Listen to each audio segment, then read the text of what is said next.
pues damos la bienvenida a cada uno de ustedes. Veo caras que no conozco, entonces les doy la bienvenida. Está por aquí, me acaban de presentar, hermana Sandy, ¿verdad? Sandy, Dios te bendiga. Mis hermanos, ¿cuáles son sus nombres, hermanos? Ana, muy bien, mi hermano Pedro, Dios les bendiga. Y mi hermana, atrás de mi hermana Normi, mi hermana Ángela, Dios le bendiga, es un gusto conocerles. Y de este lado mi hermana Carla, Dios le bendiga, hermana. ¿Cómo le decimos, iglesia? Bienvenidos y que Dios les bendiga. A lo mejor ustedes sí los conocen, ¿no? Pero yo no. Acuérdense, soy nueva también. Entonces, Dios les bendiga, bienvenidos sean todos ustedes. Así como están de pie, les invito a que abran sus Biblias, por favor, en el Evangelio de Mateo, capítulo 18. Vamos a ver este pasaje en otro evangelio, ¿verdad? Hemos estado viendo últimamente los evangelios. Capítulo 18, versículo 21. Versículo 23 hasta el 35. Vamos a darle lectura alternadamente, iniciando yo y al último nos unimos, ¿les parece? Cuando lo tengan, glorifiquen el nombre del Señor. Aleluya, la palabra de Dios dice: por lo cual el reino de los cielos es semejante a un rey que quiso hacer cuentas con sus siervos.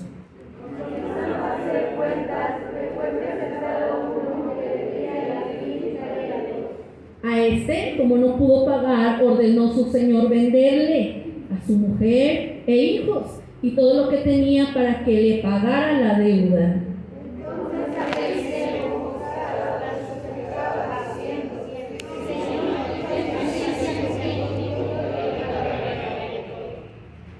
El señor de aquel siervo, movido a misericordia, le soltó y le perdonó la deuda.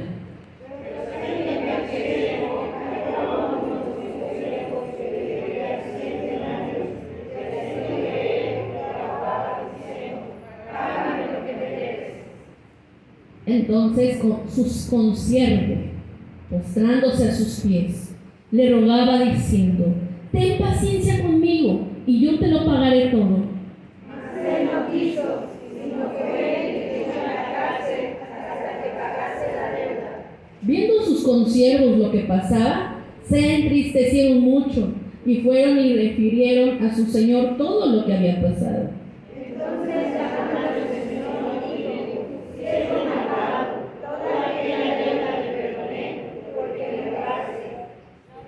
¿No debías tú también tener misericordia de tu consiervo como yo tuve misericordia de ti? Entonces su señor, enojado, le entregó a los verdugos hasta que pagase todo lo que debía. Unidos, así también mi Padre Celestial hará con vosotros si no perdonáis todo de todo corazón, cada uno a sus hermanos sus ofensas. Tome su lugar. Quiero iniciar este mensaje compartiéndolo con una práctica antigua en el mundo. En la antigüedad, hermanos, uno de los castigos más crueles e inhumanos que infligía en ciertos imperios a los traidores consistía en encadenar al prisionero, encadenar al prisionero que haya cometido el delito de matar a otra persona. Se iba a encadenar al cuerpo que mató sin vida. O sea, lo que iba a cargar atrás, ese era su castigo de a la persona que él había dañado. Dicen que tenía que estar codo con codo, muñeca con muñeca, y él tenía que vivir obligado a cargar el muerto donde quiera que fuera. Al principio, hermanos, el prisionero caminaba intentando ignorar el peso, pero con el paso del tiempo y de los días, lo inevitable corría, porque no solo era el peso del muerto, era la descomposición de este cadáver. Comenzaba a contaminar el cuerpo del hombre vivo, fíjese, los gases, las bacterias, la putrefacción del muerto se transfería lentamente a la carne sana, hasta que el prisionero moría. Fíjese que no por la herida externa, sino por haber sido infectado por el mismo peso que cargaba su espalda. ¿Cuál es la moraleja de esta ilustración? Esta macabra práctica antigua es el reflejo exacto de lo que ocurre en el plano espiritual cuando nos negamos a perdonar. La ofensa que te hicieron, hermanos, la ofensa que nos hacen es como cargar a un muerto y negarnos perdonar a la persona que nos ofendió. Caminamos nuestras vidas arrastrando el peso de una traición, de una mentira, de un abuso del pasado, y creemos que guardar la rabia estamos castigando al ofensor. ¿Pero qué creen? En realidad es que nosotros nos dañamos a nosotros mismos. La amargura no daña al que nos hizo algo, nos infecta a nosotros, desgasta nuestro cuerpo, secando nuestros espíritus y convirtiéndonos en una vida en prisión. Hermanos, hay cadenas que no se ven, pero que pesan en nuestra alma, mucho más que el hierro. Fíjese que el humano tiene la capacidad de convertirse en una prisión autoinfligida. ¿Qué quiere decir esto? Cualquier daño, herida, maltrato que una persona se causa a sí misma de manera voluntaria o intencional. El resentimiento, la falta de perdón, son cadenas invisibles que vivir con ellas es un error, hermanos, que equivale espiritualmente como beber veneno esperando que la otra persona se muera. Eso causa el rencor. Eso causa la falta de perdón. Beber veneno esperando que la persona que me agredió se muera. Sin embargo, el único que consume internamente es quien retiene la ofensa. Y por eso, la siguiente diapositiva, el tema de hoy es presos por elección. Aquí puede haber gente que dice ser libre porque el Señor ya nos libertó, ya acabamos de alabar, de exaltar y de adorar al Señor, alzamos nuestras manos y Él nos hizo libre, las cadenas ha roto, pero en realidad tu corazón se siente libre. ¿O hay algo que te está atando? La amargura, la falta de perdón, una ofensa, una herida, algo del pasado, una situación complicada. Y hoy nos acercamos a las Escrituras no para evaluar más bien el perdón desde una óptica puramente psicológica, porque si hablamos del perdón psicológicamente les puedo decir muchas cosas, lo que afecta la mente, las personas, etc. Hoy vamos a ver la falta de perdón, las causas, de una manera hermenéutica a través de las palabras de Jesús, para entender por qué perdonar no es una sugerencia opcional, sino es una demanda del reino de Dios. El primer punto que yo quiero tratar, hermanos, es que necesitamos ver que el conflicto de los límites humanos frente a la gracia La gracia viene de la palabra charis, en griego, carisma. Es un regalo que yo no merezco, pero el Señor me lo ha dado. Todos tenemos ese regalo, esa gracia. Y el contexto nos dice, antes de ¿por qué Jesús introduce esta parábola? La introduce por una pregunta de Pedro, hermanos. Vamos al versículo 21, un poquito más antes de su pasaje base. Y mire, el versículo 21 dice: entonces se le acercó Pedro y le dijo: Señor, ¿cuántas veces perdonaré a mi hermano que peca contra mí? Él mismo contesta y pregunta: ¿hasta 7? Y Jesús le dijo: no te digo que hasta 7, sino aún hasta 70 veces 7. Pero ¿cuántos de nosotros nos podemos tener la experiencia de tener personas que nos están dañe, hiriendo? ¿Y cuántos tienen su libretita? Ya vas 472 veces. Ya se te va a acabar el límite, ¿no? Porque pensamos literalmente que la palabra dice 70 veces 7. Y para entender el planteamiento de Pedro debemos hacer esta hermenéutica en el entorno cultural judío, hermanos, de la época. Miren, los rabinos del siglo I, basándose en una interpretación errónea del pasaje de Amos 1:3, usted lo tiene ahí en su Biblia, si no se lo leo, dice: así ha dicho Jehová, por 3 pecados de Damasco y por el 4 no revocaré su castigo, porque trillaron a Galaad con trillos de hierro. Los rabinos usaban el pasaje de Amos 1:3 para enseñar que un hombre era obligado o estaba obligado a perdonar a su prójimo únicamente hasta 3 veces. Y la 4ª ofensa cesaba el perdón. Y mire cómo fue Pedro, cómo preguntó con toda la intención, intentando mostrar muy espiritual contra Jesús y muy generoso, porque duplicó la cifra, ¿verdad? Dijo: bueno, hasta 7 veces, como que dije: ay, Pedro, qué bueno eres, le aumentaste para perdonar. Y pensó que Jesús le iba a decir: no, ¿quién como tú? Pero Jesús responde de una manera diferente.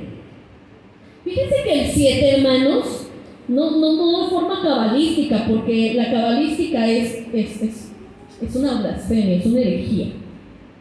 La cabalística es aquellos que miran en la Biblia los números, interpretan y dicen, ¿no?, que el 12 es el número de tu suerte y que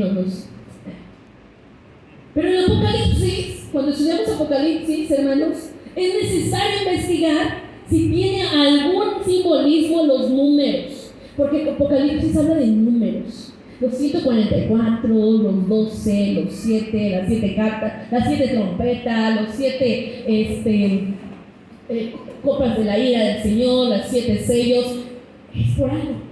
Y el número 7 es un número que representa la perfección, la plenitud en la cultura hebrea. Pedro pensó que estaba poniendo una barra muy alta. Jesús le contesta, hermanos, en el versículo 22, y Jesús dice: no te digo hasta 7 veces, sino aún 70 veces 7. Pues estaba ahí haciendo la suma, hermanos, de la frase 70 veces 7. Ha generado un debate gramatical, hermanos. Por lo que les dije al principio, hay muchos que hacen el conteo, y el conteo 70 veces 7 hace un total de 490 veces. Entonces, podemos decir: tú tienes 490 veces de ofenderme. ¿No? Ya después de ahí, córtalas. No te tengo por qué perdonar. Pero el análisis exegético nos demuestra que Jesús no está sustituyendo un límite matemático pequeño por uno más grande. No nos está pidiendo, hermanos, que llevemos una libreta contable para llegar a la ofensa 491 y entonces tomar venganza. Jesús está haciendo una alusión directa, a eso se le llama una antítesis, con las palabras de Lamec. Ahorita que le mencione le va a hacer sentido. En Génesis 4:24, Lamec dice: si 7 veces será vengado Caín, Lamec en verdad 70 veces 7 lo será. Este eje transversal que Jesús toma en el Antiguo Testamento, porque es inspiración de Dios, y él lo vuelve a tomar para responderle a Pedro.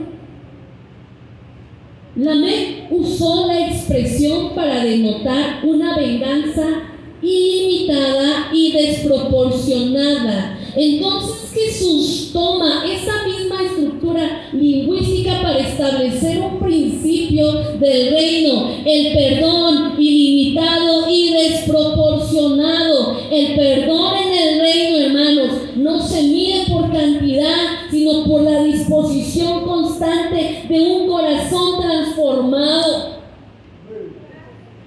Yo tengo que perdonar porque Jesús me perdonó en la cruz.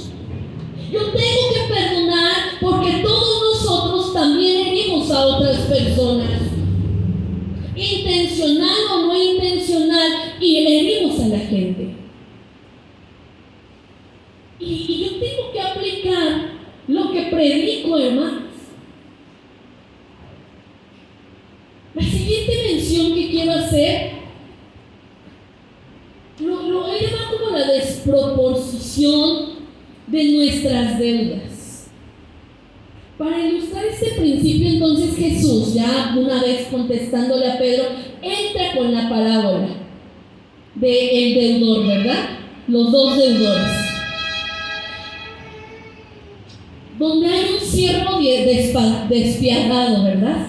La parábola, en pocas palabras, dice que tenía un siervo su amo y le dijo: págame lo que me debes. ¿Cuántos talentos le debía? 10,000, ¿no? Págame lo que me debes. Y le dijo: no tengo. Bueno, entonces maten a sus hijos, a su esposa, lleven sus cosas. Y él pidió misericordia, se arrodilló a su amo, y su amo, por misericordia, le perdonó. Pero después el pasaje nos dice que este mismo, a que le habían sido perdonado la deuda completamente, tenía un siervo y le dijo: tú me debes, págame. Y también su siervo dijo: no tengo, ten misericordia. En vez de que dijo: lo que me aplicaron a mí, tengo que aplicarlo. ¿Pero qué cree? No. Dijo: no, págame. El sistema monetario, hermanos, nos habla de que Jesús dice en el versículo 24 que este hombre tenía una deuda de 10,000 talentos y también hizo una conversión monetaria de aquella época. Fíjense, un solo talento equivale a 6,000 denarios. Un denario era el salario diario de un trabajador común. Por lo tanto, 10,000 talentos equivale a 60 millones de denarios. Para pagar esta deuda, hermanos, un obrero tenía que trabajar consecutivamente durante casi 164,000 años sin gastar un solo centavo. Jesús usa deliberadamente la cifra más alta e inimaginable en aquella época para indicar que el número más alto para ilustrar más bien la condición del ser humano delante de Dios. Nuestra deuda, hermanos, a causa del pecado es absolutamente impagable. Aunque usted sea el más rico de toda la historia, tenga cuentas en el banco, tenga carros, tenga propiedades y lo que usted mande y diga, todo su dinero y todas sus propiedades no pueden pagar lo que Jesús hizo en la cruz por nosotros. Jesús por eso lo representa tan alta. Tú no puedes pagar el precio que yo hice por ti. Pero ¿qué creen? Alguien nos va a deber. Alguien nos va a deber. Y no hablo de dinero. Cuando te ofenden, es una deuda que tienen contra ti. Cuando te hieren, cuando te lastiman, cuando te traicionan, hermanos, es una deuda. Este siervo que tenía esa mega deuda, se postra y le ruega a su amo. Hermanos, es bien interesante porque el verbo postrarse y rogar viene de un verbo griego, macrotimeo, y significa ten paciencia conmigo.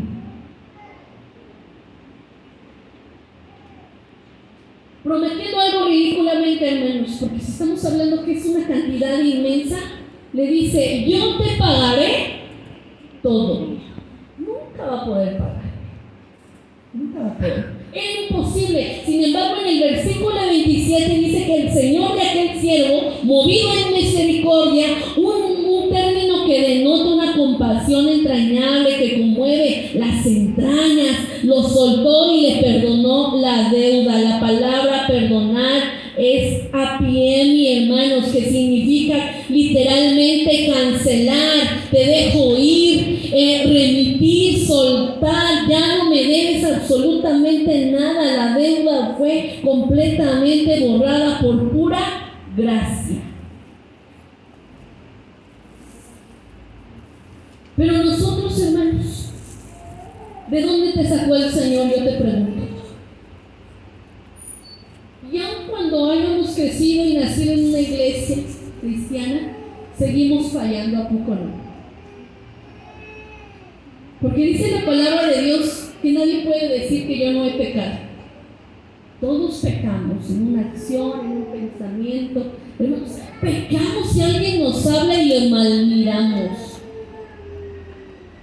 Si alguien nos habla y lo ignoramos, intencional o no intencionalmente, pecamos. Pecamos por las mentiras piadosas. ¿Cuántos han dicho? Es una mentirita piadosa. Es un pecado. Entonces seguimos pecando, hermanos, pero ¿sabe qué?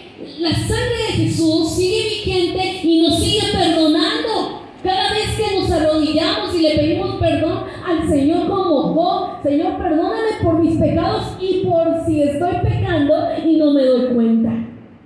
¿Verdad? Entonces, el Señor en misericordia nos perdona y nos libra de todo pecado. Pero entonces nosotros, hermanos, ¿por qué decimos, no, yo no siento perdonarte porque te pasaste, híjole, muy fuerte? Iba a decir una palabra como dice la chaviza por ahí, pero no. Tengo que saber dónde digo las cosas. Nosotros tenemos, hermanos, a veces nos sentimos con derecho de no perdonar a la gente. No se lo merece. No se lo merece. Pero ¿por qué hacemos eso si Jesús ya nos perdonó a nosotros? Si Él nos ha perdonado. Ahora, aquí le voy, hermanos. El plato fuerte que quiero mencionar. ¿Sabe que si usted no perdona, hay consecuencias espirituales? Cuando nosotros no perdonamos, hay consecuencias espirituales y relacionales por el hecho de no perdonar. Y la parábola se entorna confrontativo, analizando un giro, hermanos, trágico de la historia para tener un efecto de retención acerca de la ofensa. La palabra mezquino es de una persona que es insensata, que no piensa que yo te perdoné porque tú no perdonas al que está con la... No, Señor, pero mira lo que me hizo, pero mira lo que ha hecho, pero mira lo que sigue haciendo. Entonces estamos enfrentando una mezquinidad humana frente a deudas menores, fíjese, menores. porque al salir aquel siervo perdonado encuentra a su consiervo que le debía, hermanos, no le debía 10,000 denarios. ¿Sabe cuánto le debía? 100 denarios. Nada comparado con la inmensa deuda, el salario de unos 3 meses de trabajo. Aunque era una suma respetable para un obrero, comparado con 60 millones de denarios, pues no era significativo. Y el texto, hermanos, nos dice que aquel siervo ahogaba a su consiervo. O sea, haga de cuenta, esta palabra que usa, ahogar, es cuando vemos a una persona, 2 personas peleando en una alberca y lo está sumergiendo en la alberca, y la persona que está siendo sumergida se siente ahogado, no puede respirar y empieza con una desesperación. Fíjese cómo ese siervo estaba haciendo con su consiervo, ahogándolo, y le dice: págame lo que debes. Y entonces su consiervo también hace la misma expresión que él hizo, usando exactamente las mismas palabras, diciendo: te ruego, ten paciencia conmigo y yo te pagaré todo. Pero aquí hay una negativa. Él no quiso, sino que lo metió en la cárcel, dice la palabra de Dios. Aquí vemos la hipocresía del corazón humano. Sí conmigo misericordia, sí conmigo